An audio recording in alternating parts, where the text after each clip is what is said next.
feedback is data, and don't walk away from it. Don't deny any data that comes your way. The more data, the more feedback you get, the more you can refine your offer and how you show up in the world.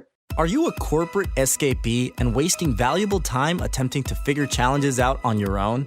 Well, this podcast is for you. We bring you firsthand experiences of guests going through many of the struggles you face each and every day. We get real with no corporate BS. And now, over to your host, Paul Higgins. Hello and welcome to Corporate Escapees. Our guest today is someone who had an amazing career in corporate IT, climbed the ladder incredibly fast, but realized that she was just too ambitious and she wanted to go out and create her own thing. So she created an agency, and then it took her a while to really find out who Mary is and what she's best at. And now what she does is help other coaches and consultants do the same thing, stand out in a very noisy world. So what I'll do now is hand you over to Mary Henderson from Mary Henderson Coaching. Welcome, Mary Henderson, to the Corporate Escapees podcast brought to you by Build, Live, Give. So welcome, Mary. Hi, Paul. How are you? I'm fantastic. And yourself? I'm brilliant. Thank you for asking. Great. Well, why don't we start with something that your family or friends would know about you that we won't? Well, that's easy. My voice is professionally trained from the age of 5 to about 20. And in my early 20s, I actually had the same singing teacher as Tina Arena. So there you go. That's something that no one knows, but my family know. I never pursued it as a career, but it's become a very, very big part of what I do today.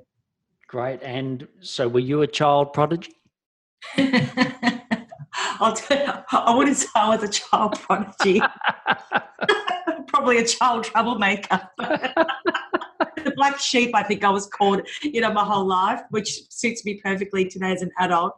But no, it's something that was just my natural gift. So, it's nice when I think children can actually express that creative gift in a way that I did, because it has absolutely helped me in what I do today in a massive way. Brilliant. And karaoke, I know when I go to the Philippines, I always dread because their absolute best singer their worst singer over there is absolutely our best singer here. But do you ever still grace the stage? Well, I have to make you laugh because my husband has an office in Hong Kong. So we have a lot of Asian friends and, kind of our circle. And so when they invite you to their home, they've got a full karaoke setup, like it's a serious business for them. And so I remember we were invited to this party. There would have been like 200 people, like serious players in the corporate world. And they said, Mary, come and do a karaoke. And, of course, you don't have to ask me twice. So I sang, the Katie Lang's version of Hallelujah. Yes. And anyway, so I sang it. And, oh, my God, they were completely mesmerized. Of course, I was in the zone. And and I actually, in my mind, I was thinking, I'm on stage, I've got millions of people watching me, and then they just wouldn't stop. They're like, we want more. So anyone that wants to get me on a karaoke stage, the answer is yes. Yes. Brilliant. Well, look, I know you had a great start in corporate in, Tech Pack and Belkin, et cetera, but why don't you just tell us about your corporate escapee story? Yeah, well, I hit the height of my career very, very quickly in the tech industry, and it just kept on getting better and better. And then I just started to see some gaps, especially when I was working at Belkin from a distribution standpoint. And I realized that, wow, I've got this idea in my head. So the president of our company, who was based in Los Angeles, he was in Australia, and I said, look, I've really got this idea I want to put on the table. What do you think? And he said, I love this idea. Maybe we can roll it out and do a trial and, we see where it goes. And it kind of never eventuated.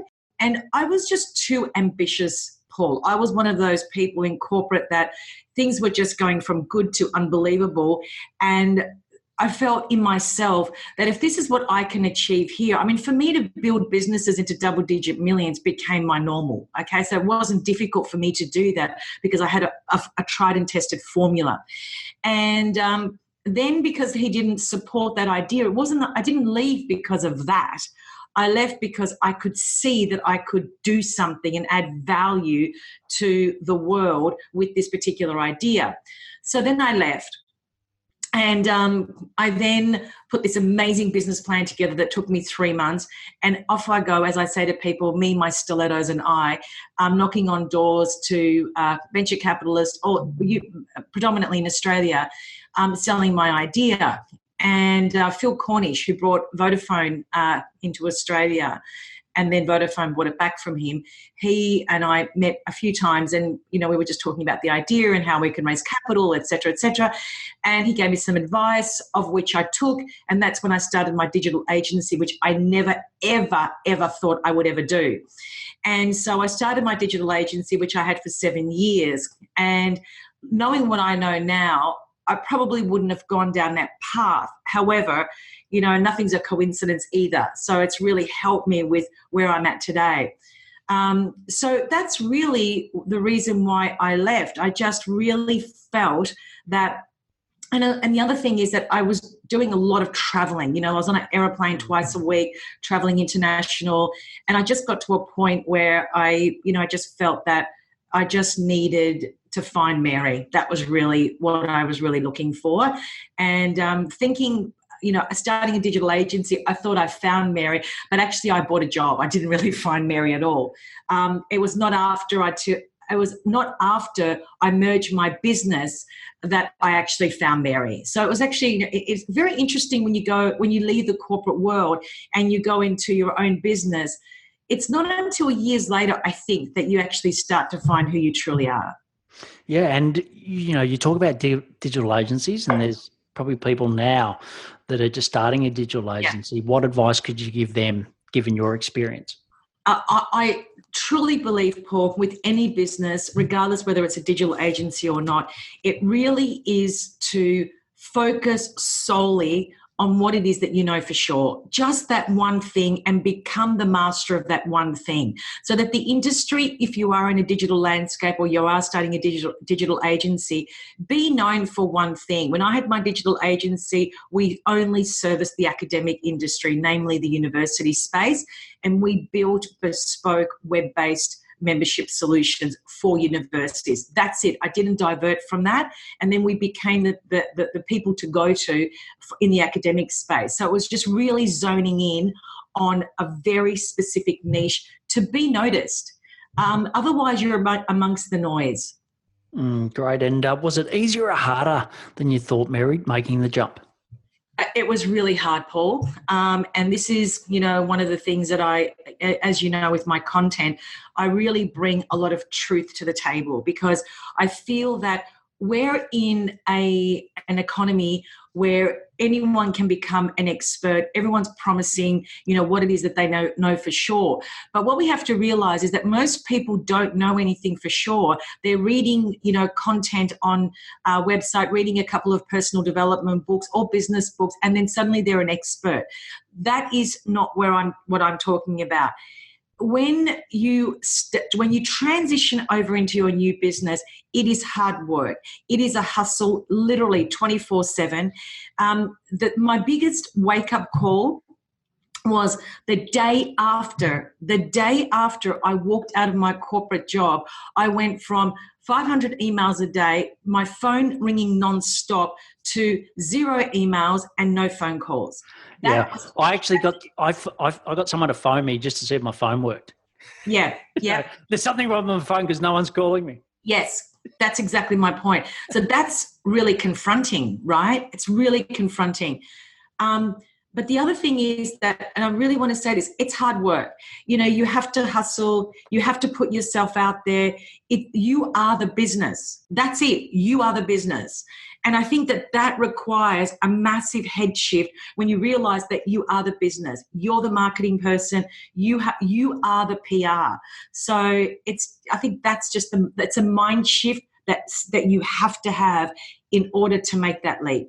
Yeah, and I completely agree with you how hard it is. What sort of help did you get to get you through those times? Who mentors or anyone that you got help from? Oh, yes. I had a lot of mentors, thankfully. I had from just a lot of people in the industry. What I did when I actually started my digital agency, because I knew that I needed to belong to a tribe. I think that's my only advice that I could give to anyone listening to this. You have to immediately find a tribe whereby you can run your ideas by, get feedback. Feedback is data. And so what I did is I reached out to all of the associations in Australia that fell under IT or digital, and put my hand up and said, hey, I'd love to join the chapter in Victoria, or, what's happening in this space, how can I be involved? And lo and behold, the AMIA, which is an association for the Australian industry, and what is it? It's the digital association in Australia. They just happened to be voting for a chapter and a board in Victoria, of which I became the chairperson, if you like, in Victoria. And it was really, really awesome because it opened up the doors, it opened up a dialogue, and it gave me a connection into government, Paul, which that meant that I was having dialogue in government and having a much broader discussion with a lot of people in the digital landscape who were experts in what they did. And that for me was a really important aspect of growth, of me growing, but also being a part of a much bigger discussion. I think that's really important. Well, the next section is the build section. So when someone says, hey, Mary, what do you do today? How do you best describe that? Well, it's interesting because I've really merged everything my whole past has now become my present. So I essentially help coaches, consultants, business owners, and corporate executives who are obviously transitioning, define their personal brand and convert their expertise into a business solution that essentially solves a complex problem, so that they can position themselves as an authority in their niche, in their industry, and social media. That's a big point. So that's what I do today. Great. And what do you know about this that few others don't? Well, my personal branding methodology is now an algorithm, and I discovered that in year 2000 when I started working at Tech Pacific. And I realized the power of personal branding when I was managing the Coles Myer business, and they were about to pull their business away from Tech Pacific, which is now called Ingram Micro, over to our competitor. And, and so in my first meeting, the decision maker didn't show up, and here I am walking out of that meeting thinking, oh my God, what am I going to do? And it was a declining $8 million business. So I walk into the lift with my red snakeskin boots, and there's a woman standing in the lift who was the decision maker, and she commented on my red boots, and I said, are you such and such? And she said, yes. And we went downstairs, had a coffee, and as they say, the rest is history. But as they say, the rest is history. But the story of the red boots is a big deal because that was my conversation starter with her.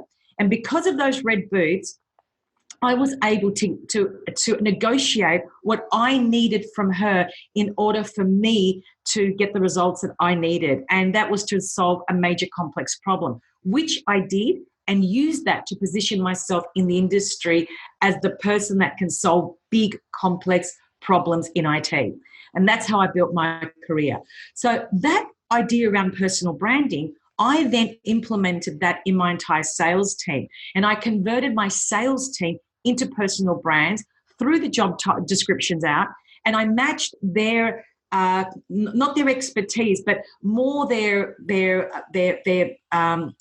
level of their passion. I merged their passion and what they knew for sure, and matched that to a client portfolio. So what we had these people in their natural state working with clients that they knew that they could work with and solve their problems. And we built the Belkin business from a $4 million business into a $54 million business in 48 months.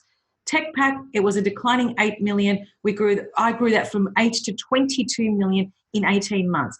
Because this notion around personal branding, I thought that everyone knew how to do that, but they don't. And I mastered that craft along the way because I kept using it, getting feedback, refining it, etc.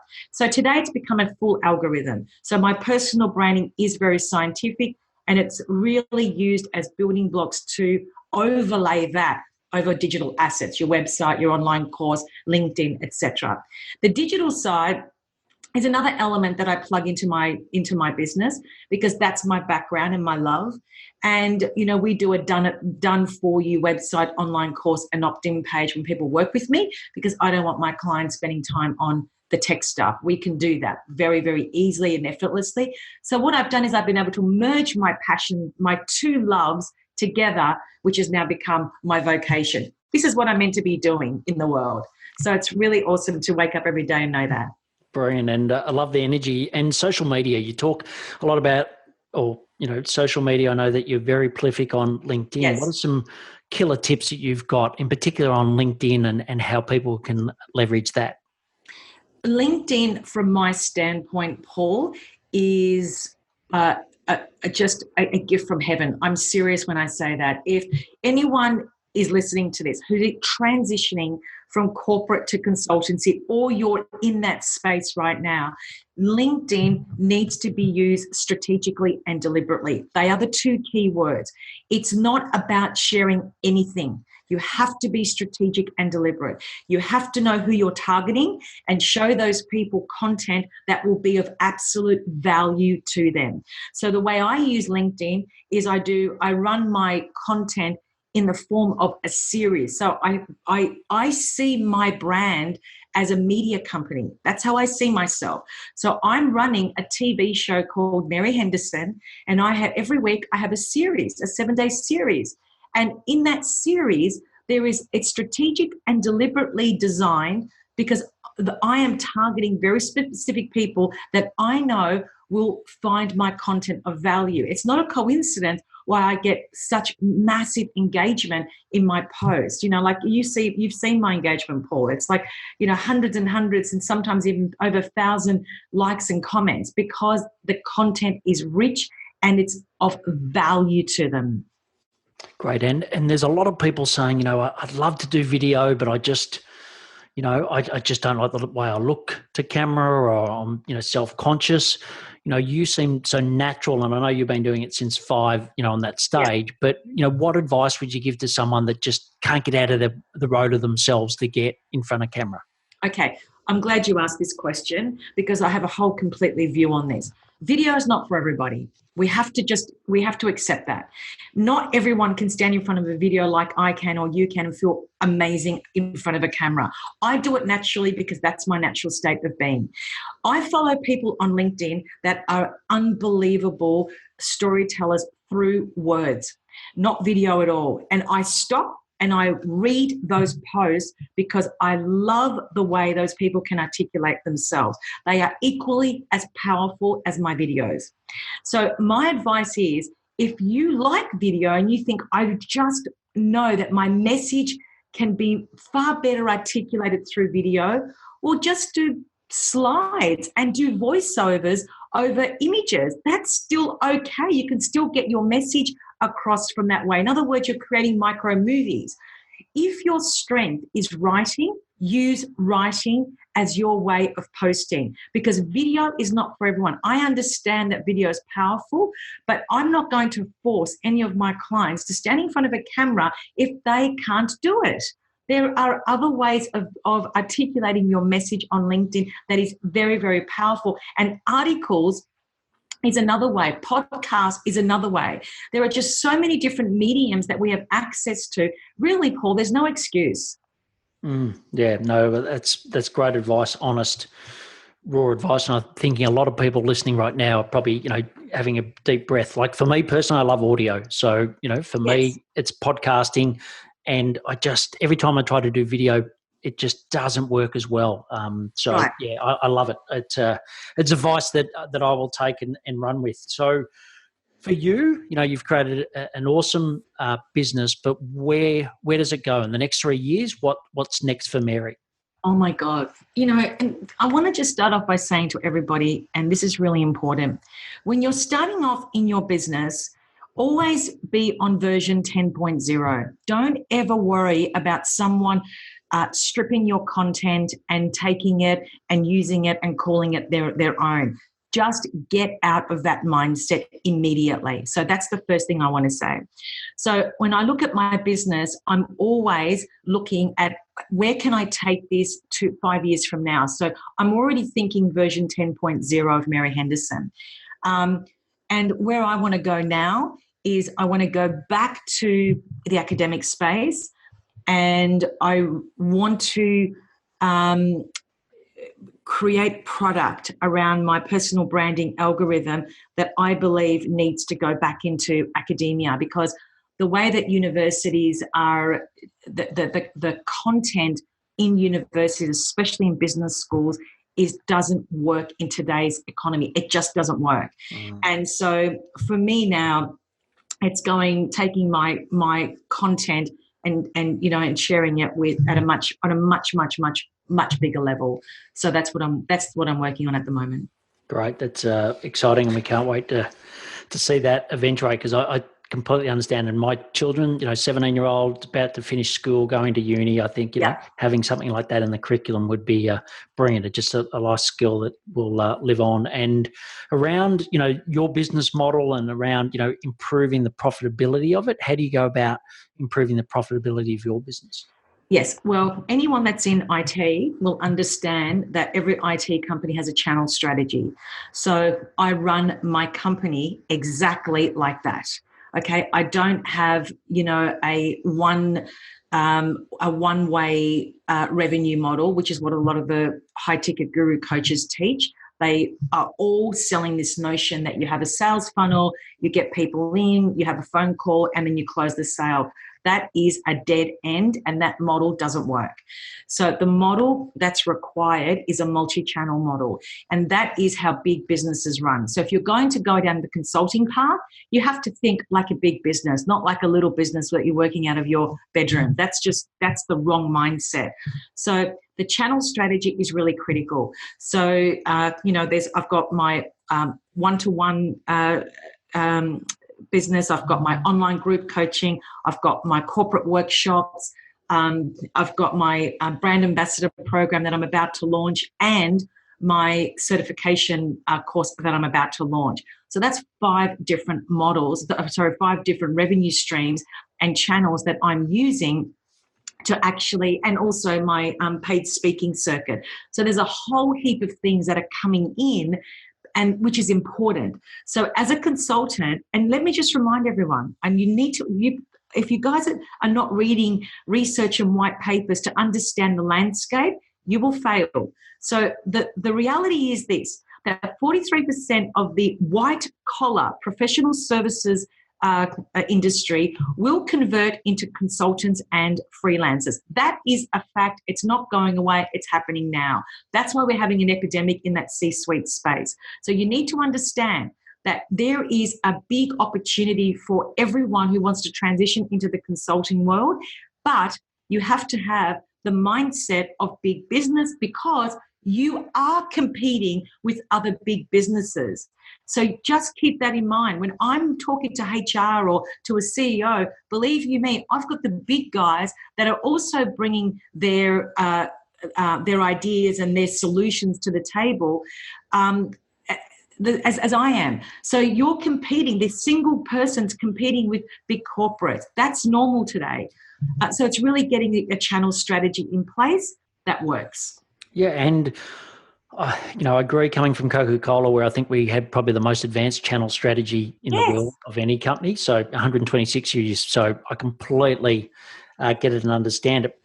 But for someone that might be listening now that's just left, where do you start on that? So what do you think the best departure point is as you build that portfolio or that channel strategy? I think that before you even build a channel strategy, you have to actually know what you can bring to the table in terms of a solution, a tried and tested solution. You have to get a whiteboard marker and stand in front of a whiteboard and unpack what you know for sure. Get that solution so solidify that solution so that when you're talking to people and they ask you what you do, you're not giving them the 45-minute version of what you do. You're giving them the 10-second version of what you do. That's key. That's number one.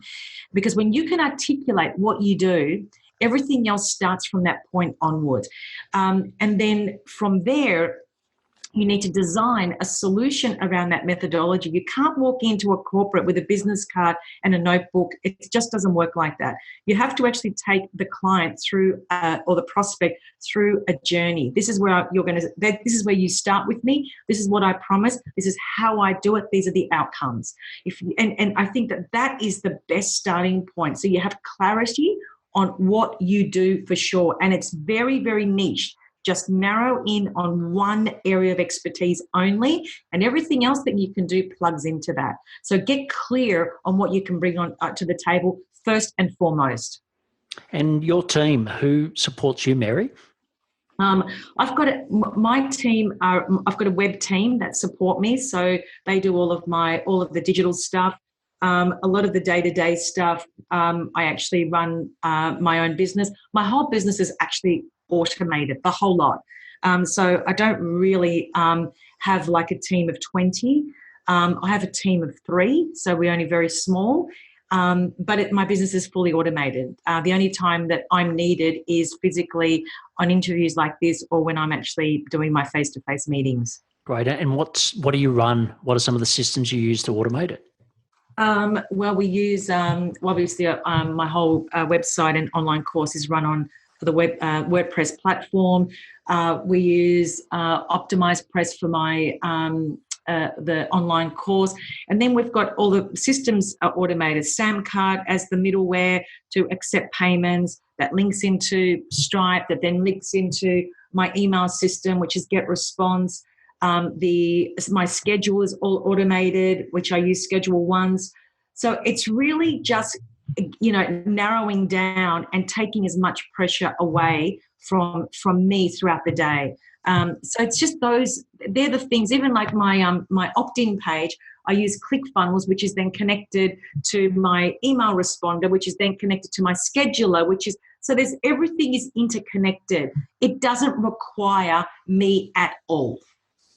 Great. And your biggest challenge, what's some of your biggest challenges that you face today in, getting to it? And certainly if you go down the path of that academia, what are some of the biggest challenges? It's just cut through, Paul. You've just got to, there's so much noise in the marketplace. That. It's just so noisy. It's just getting the cut through. It's being able to, my key word is consistency, Paul. I think this is a very important word. If I show up every day and I'm consistent in not just what I bring to the table, but how I present my content, that when you're scrolling through LinkedIn and you see a video, you just know it's me. You know it's me because you're so used to that look and style, right? So consistency is the one that is key. And consistency not just on LinkedIn, but also showing up physically in the world. So the challenge is, how do I become the best personal branding expert in the world? How do I do that?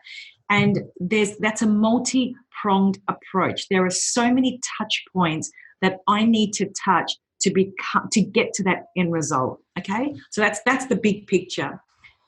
The other thing is that I'm a huge planner, and if I could just give this advice to people, the only way that I create my success is that I am a crazy planner, to the point where I've actually designed a planner that all my clients get, that works in tandem with my curriculum. Okay, so it's so strategically designed that they break down macro into micro so that I know every day what I need to do to achieve that end goal. And so the challenge is that I have to be on my business and in my business every single day.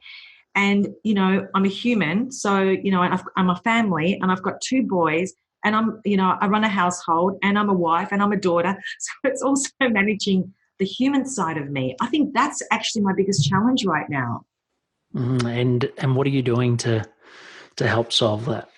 Well, that's why I have to plan everything, Paul, because if I don't plan, I would be absolutely chaotic.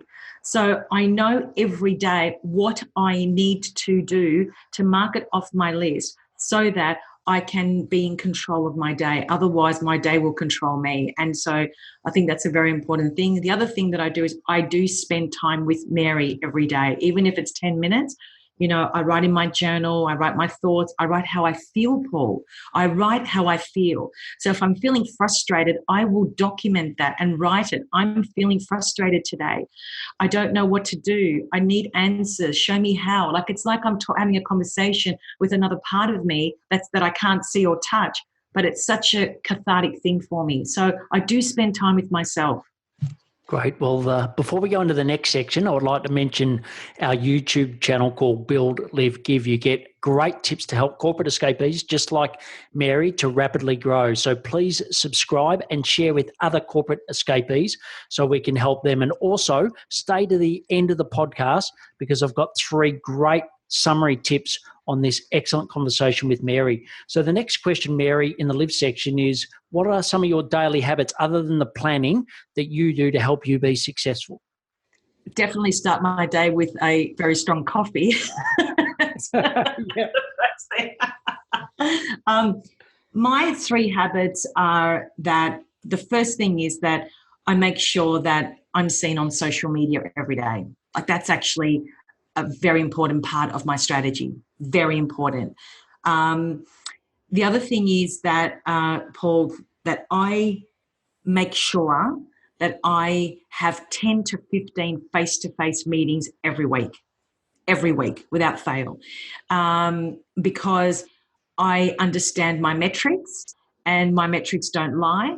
I know how many people I need to meet each month to close X amount of sales to meet my financial goal. So face-to-face meetings are absolutely critical for any consultant. You cannot rely on creating relationships through your message section in LinkedIn or email or Facebook. You will fail. It's as simple as that. Face-to-face is a whole new level. So that's the other thing that I do.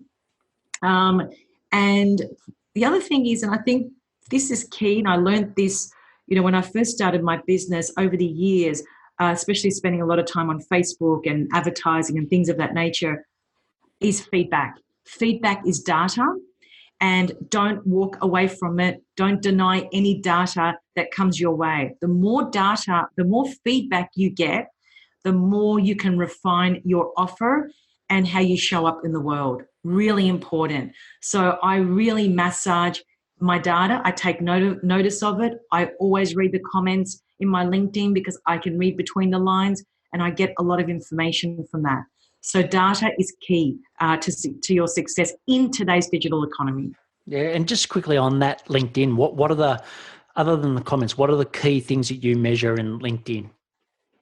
Well, the easiest thing to measure is how many people send you a message from your post. I think that's the first measurement. So if people are sending you messages going, "Oh my God, I love your video! Wow, wow, wow!" You're on the right track. Okay, so I just woke up this morning and had 15 messages from my video yesterday in my inbox. I haven't answered any of them.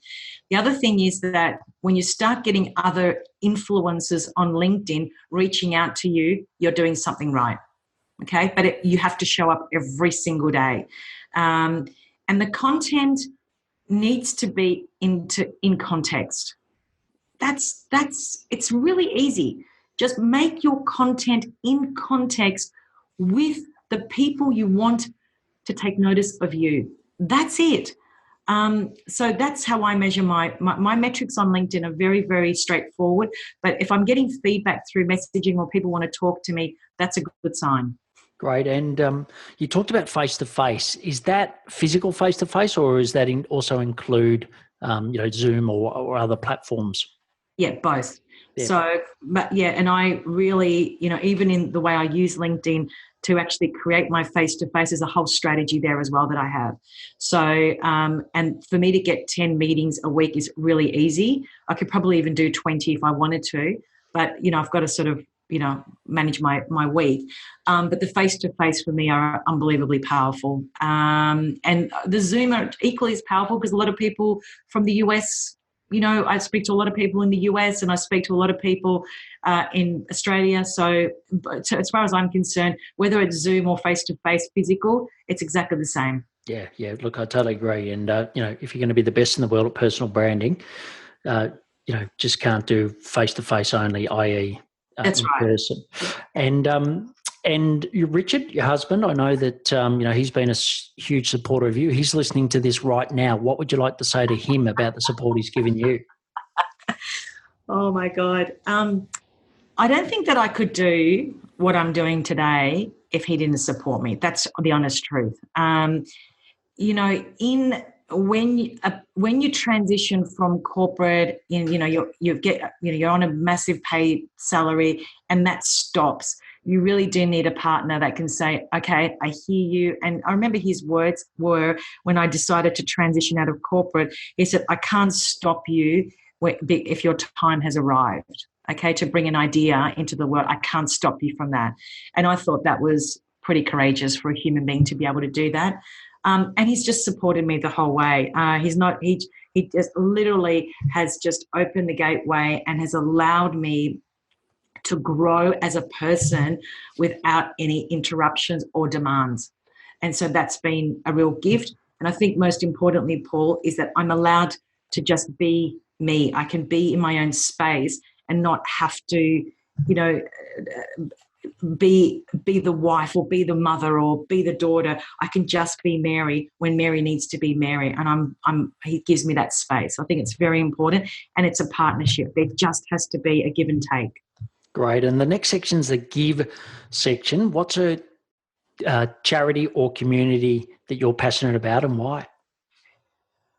I love to support women in business. I'll be really honest. I really, really am a massive advocate for women in corporate and also women out of corporate. And because there are so many, I was listening to an interview yesterday on LinkedIn and I really resonated with, and this woman said, I don't know why all these people are wanting to empower women. Why do we need to empower women? Women are already powerful.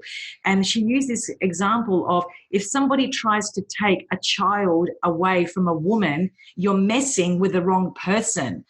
That woman doesn't need empowering in that moment. That woman will use all of her power to protect that child. And that's my philosophy around women. We already are powerful. We already have what it takes, not just women, Paul, all of us, but specifically women, because I think that we've just bought into this idea, from the Industrial Revolution, that we need to be in the kitchen and cook and be this and da-da-da. And I just don't buy into any of that at all. I have no interest in that, although I do love cooking. But the point is that, I have got something to bring to the table. And I want to be able to show other women that if I can do it, so can you. So I don't actually support a charity, but I do a lot of talks around that topic. And the last section is the action section. So what I'll do is just ask you questions and get quick, rapid-fire responses. So the first one is, what are your top 3 productivity tips? You need to be strategic, you need to be deliberate, and you need to be passionate. They're my 3 tips. Great. And, you mentioned some great apps before that you use, but what other apps or software do you use in your business other than the ones you've mentioned? The ones that I cannot live without. Is that what you're asking me? Yeah, correct. On your phone that, you've got to have. Okay. So if you want to look really good in front of video and you need it in like a professional studio setup, which is what I have, I can't live without my teleprompter. So if you're thinking that I look amazing in front of a video, just know, guys, I'm just giving you a secret. I do use a teleprompter, which is on my phone, and it's really awesome. So you can paste your content on there and just read it in front of the camera. And what's it called, Mary? Can you remember the name of the app? It's just called teleprompter. Okay, great. Okay, so use that's a key one, and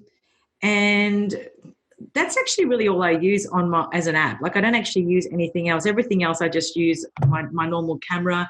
And the only other app that I use online is my online schedule, which I think most people have now. I use Schedule Once for that. I can't really think of anything right now, but I'm and just my, the general Zoom for my meetings, my online meetings. And that's, to be honest with you, that's as basic as it gets. Everything else is automated. So my payment system is automated with Stripe and Samcart, which is my middleware, and then my email system, which is GetResponse. Great. And podcasts. So what podcasts other than your own, what podcasts do you love to listen to? Oh my God, this is just such a, I don't listen to too many, but what I do have in my phone is TED Talks Daily, because I love TED, anything to do with TED Talks. Humans 2.0 with Mark Metry, I love that. The Mentor List, I think that's Mark Boris's, I actually do love his podcast. What else? Entrepreneur Stories. And 10-Minute Mindset is another one that I've got on my podcast. So that's about all I'm listening to at the moment. Of course, yours as well now, Paul. Brilliant. The money's in the mail. That's it. So the last question is, what's the impact that you want to leave on the world? I want to be able to teach people how to package their expertise, how all of us can package our expertise and actually stand out in the crowd, become their own business. Everybody can do that because everything we need is already inside of us. It just needs to be unpacked, which is exactly what I've designed in my personal branding algorithm. It's exactly designed to do that. It's designed to go in at a very deep cellular level, pull everything out, and use that to get out into the world and bring your craft to the tribe of people that I believe have been assigned to each one of us. That's my legacy. Brilliant. Well, you can find out more about Mary and how to position yourself as an authority with a LinkedIn profile. So we'll have the link to that and all of the other links that Mary's mentioned, which are numerous, in the show notes. So Mary, just love to thank you for coming on today. I love getting your daily videos on LinkedIn. If you haven't seen them, please go and connect with Mary, follow her. There's lots of inspiration there. And thanks for, helping people make that transition from corporate, but really getting down to what they're best at. And most importantly, how you sum that up in 10 seconds. I think you're brilliant at doing that. And thanks for doing what you do. Thank you, Paul. Thank you for doing what you do too. I appreciate you. Great. Thanks, Mary. Bye. That was just an amazing interview with Mary. She gave so much rich content. It was actually hard to pick three things, but here I go. So the first one is really focus on what you are best at. Hyper niche. I think is so important to do that today. The second is you don't have to do video. So you heard it. That's right. You don't have to do video. You can use the mead or the method that you love the best. And the third thing is be consistent. So whatever you do pick, be consistent on social media. So I'd love to know what you got out of this brilliant interview with Mary. Just email me at paul@buildlivegive.com. Also, if you know other corporate escapees or people that are looking to escape corporate, please share this with them because I know that they'll get enormous value out of this great interview with Mary. Thank you for listening to the Corporate Escapees podcast, brought to you by Build, Live, Give. If you would like to join a community of like-minded peers, please visit www.buildlivegive.com. Until next time, thanks for listening and be brave.